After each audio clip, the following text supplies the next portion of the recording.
இப்போது parts of ஸ்பீச்சோட definition பார்க்கலாம். Noun noun அப்படின்னா என்னென்னா பெயர்ச்சொல். இது வந்துட்டு பெயர்ச்சொல் நம்ம தமிழில் சொல்லுவோம். ஸோ நவுன் அப்படிங்கிறது என்னென்னா ஒரு மனுஷனோட பேர், இல்லைன்னா ஒரு இடத்தோட பேர், இல்லைன்னா ஒரு பொருளோட பேர், அப்படி இல்லைன்னா ஏதாவது ஒரு ஐடியா கருத்து, அதெல்லாம் வந்துட்டு இந்த நவுனுக்கு அடியில் வரும். அடுத்து ப்ரொனவுன் அப்படின்னா என்ன அப்படின்னா இந்த நவுன் வந்துட்டு அடிக்கடி ரிப்பீட் ஆகிட்டே இருக்கும். ஸோ இந்த ரிப்பீட் ஆகிருக்க நவுனை வந்துட்டு திரும்ப திரும்ப திரும்ப நம்ம சொல்லிகிட்டே இருக்க முடியாது. ஸோ அந்த ரிப்பீட்டேஷனை அவாய்ட் பண்ணுறதுக்கு தான் இந்த ப்ரொனவுன் ஹெல்ப் பண்ணுது. நான் தமிழில் ஒரு எக்ஸாம்பிள் சொல்கிறேன். நான் ஒரு பையனை பார்த்தேன், அந்த பையன் மிகவும் அழகாக இருந்தான், அந்த பையன் என் பக்கத்து வீட்டில் வசிக்கிறான்.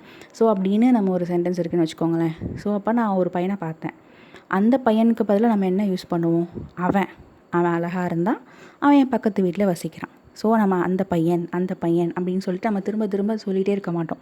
ஸோ அதை ரிப்ளேஸ் பண்ணுறதுக்கு தான் நமக்கு என்ன யூஸ் பண்ணுறோம்?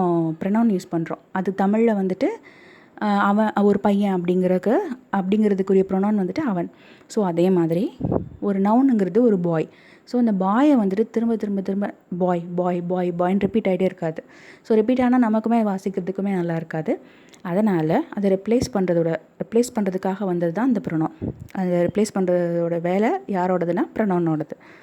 நெக்ஸ்ட் வந்துட்டு அட்ஜெக்டிவ் என்ன பண்ணும் அப்படின்னா இந்த நவுனை பற்றியும், அதாவது ஏதாவது ஒரு பையன், பொண்ணு, பிளேஸு, திங்ஸு, ஐடியா, இதை பற்றியோ இல்லை ப்ரொனவுன், அதாவது repetition of person, repetition of a place, repetition of a thing, repetition of ஐடியாவை டிஸ்கிரைப் பண்ணும்.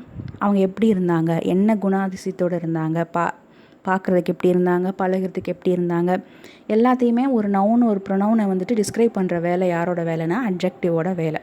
அடுத்து அட்வர்ப். அந்த அட்வர்ப் என்ன பண்ணோம் அப்படின்னா இட் ஷோஸ் ஆக்ஷன். அப்படின்னா நம்ம என்ன ஆக்ஷன் பண்ணுறோம் அப்படிங்கிறத வேர்ப் என்ன பண்ணோம் அப்படின்னா நம்ம என்ன பண்ணுறோம் அப்படிங்கிறத செய்யும், சொல்லி காட்டும். நம்ம செயல்கள் என்ன அப்படிங்கிறத வந்துட்டு சொல்லும். இது இவன் எப்படி பண்ணுறான், இவன் ஓடுனா, இவன் தாவுனா அப்படின்னு சொல்லும். அந்த பொண்ணு படிக்குது, அந்த பொண்ணு டான்ஸ் ஆடுறா, அந்த மாதிரி நம்மளோட ஆக்ஷன்ஸை சொல்லும். அதுவும் இல்லாமல் ஆர் ஸ்டேட் ஆஃப் பீயிங்னு சொல்கிறாங்க.